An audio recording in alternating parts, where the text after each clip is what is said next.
Jaksa penuntut umum menuntut terdakwa anak di bawah umur AG dengan tuntutan 4 tahun penjara dalam kasus penganiayaan David Ozora. AG disebut memiliki peran penting dalam kasus penganiayaan tersebut.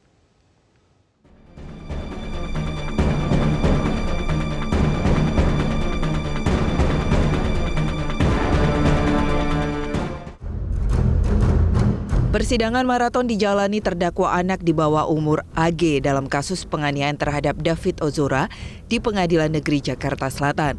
Persidangan AG telah menghadirkan sejumlah saksi, diantaranya Mario Dandi dan Shane Lucas yang juga merupakan tersangka pada kasus ini. Pada 5 April 2023, AG menjalani sidang tuntutan. Terdakwa anak AG dituntut 4 tahun oleh jaksa penuntut umum. Tuntutan yang dijatuhkan kepada anak AG sesuai dengan peran AG yang turut memuluskan niat jahat Mario Dandi Satrio dalam penganiayaan David Ozora. AG juga sempat disebut menjebak David Ozora untuk bertemu dengan Mario. Hal tersebut terungkap dari beredarnya pesan singkat yang diduga dikirim AG kepada David Ozora. Dalam pesan tersebut, AG memaksa David untuk bertemu dengan dalih mengantarkan kartu pelajar. Anak berkonflik dengan hukum, dengan inisial AG itu terbukti bersalah melakukan tindak pidana dalam pasal 355 ayat 1 KUHP atau dengan kata lain tindak pidana penganiayaan dengan rencana penganiayaan berat dengan rencana terlebih dahulu. Kemudian terhadap yang bersangkutan itu salah satunya adalah dituntut untuk menjalani pidana di LPKA. Terdakwa anak AG sempat emosional saat mendengar tuntutan jaksa dengan pidana 4 tahun dalam kasus penganiayaan terhadap Kristalino David Ozora.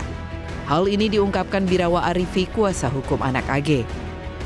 Ini sangat-sangat berat bagi anak dan sempat emosional juga tadi. Jadi memang di sini pada pokoknya anak AG memahami tuntutan yang dibacakan terhadapnya dan kami juga selaku kuasa hukum menghormati tuntutan yang disampaikan oleh JPU.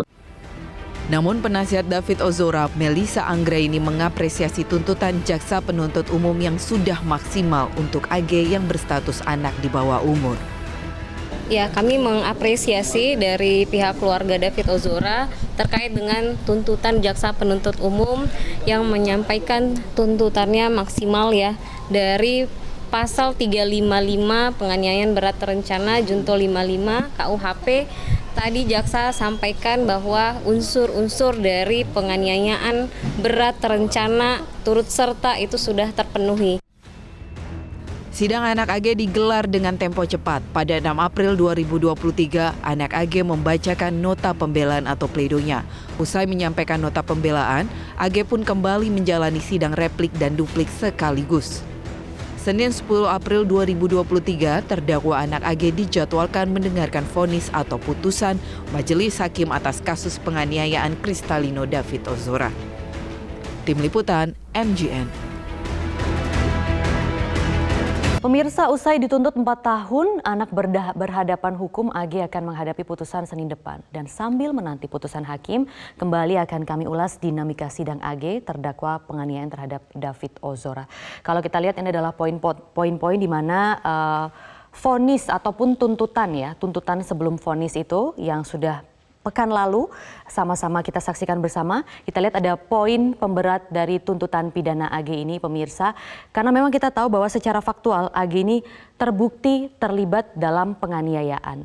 Dan juga tindakannya dianggap tidak terdapat unsur pembenar dan juga unsur pemaaf. Itu adalah poin pemberat tuntutan yang disampaikan oleh jaksa penuntut umum. Masih ada poin pemberat tuntutan berikutnya di slide selanjutnya. Yakni AG ini memang menyebabkan korban luka berat bersama dengan tersangka MDS dan juga SL kalau kita lihat. Dan juga AG terbukti bekerja sama dengan MDS dan SL dalam kasus penganiayaan David Ozora. Kalau memang kita flashback kasus David Ozora ini bermula saat itu memang AG dalam tanda kutip mengkonfrontir ya dan juga memanas-manasi begitu ya dua tersangka yang lain, terutama tersangka MDS, untuk dapat melakukan penganiayaan terhadap David Ozora. Sehingga insiden David Ozora ini terjadi dan sampai saat ini kesadarannya masih belum pulih sepenuhnya. Itu adalah 2 poin pemberat tuntutan yang menghasilkan tuntutan 4 tahun penjara terhadap AG. Dan kita akan simak juga bersama pemirsa, ini adalah komentar dari kuasa hukum AG berikut ini. Keluarga David Ozora terkait dengan tuntutan jaksa penuntut umum yang menyampaikan tuntutannya maksimal ya dari pasal 355 penganiayaan berat terencana junto 55 KUHP. Tadi jaksa sampaikan bahwa unsur-unsur dari penganiayaan berat terencana turut serta itu sudah terpenuhi, sehingga jaksa menyampaikan tuntutannya 4 tahun. Kami mengapresiasi yang disampaikan oleh jaksa penuntut umum, di mana 4 tahun ini itu adalah sudah paling maksimal terhadap anak. Karena ancaman pidana terkait orang dewasa 12 tahun, karena ini junto 55 dikurang dan karena ini anak dikurang lagi setengahnya, sehingga 4 tahun sudah yang paling maksimal. Kami berharap nanti vonis dari Majelis Hakim Tunggal ini juga memberikan sesuai dengan tuntutan jaksa penuntut umum, yaitu 4 tahun terhadap anak.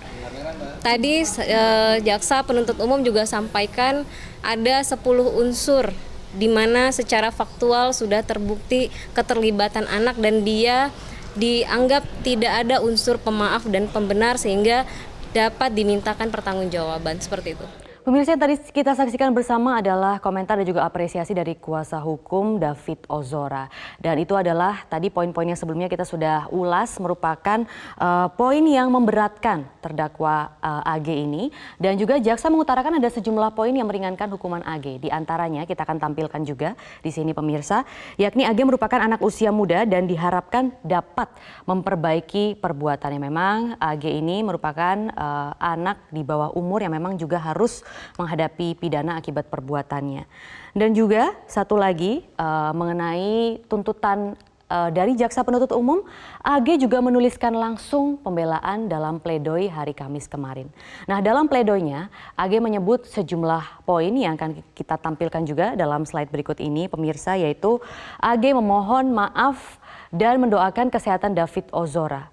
Kemudian AG juga membantu mengurai kasus dengan menyampaikan bukti CCTV. Ini yang beberapa kali juga diutarakan oleh kuasa hukum dari AG.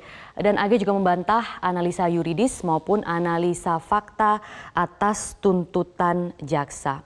Memang pemirsa, untuk kasus anak di bawah umur ini memiliki penerapan keadilan yang berbeda, yaitu restoratif dengan diversi. Pengalihan penyelesaian perkara anak yang berkonflik dengan hukum dari proses peradilan pidana ke proses di luar peradilan. Dan hal ini dilakukan berdasarkan dengan Undang-Undang Nomor 11 Tahun 2012 guna membuat anak itu tetap bisa menjalani hukumannya tapi tidak mengganggu tumbuh kembangnya.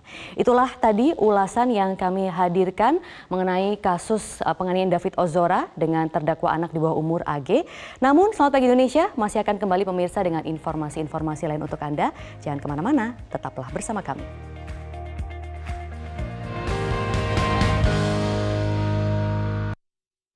Terbaru dari Sunda, Sunda Wallboard. Mudah dipasang, tahan benturan, tahan air. Sunda Wallboard hadir.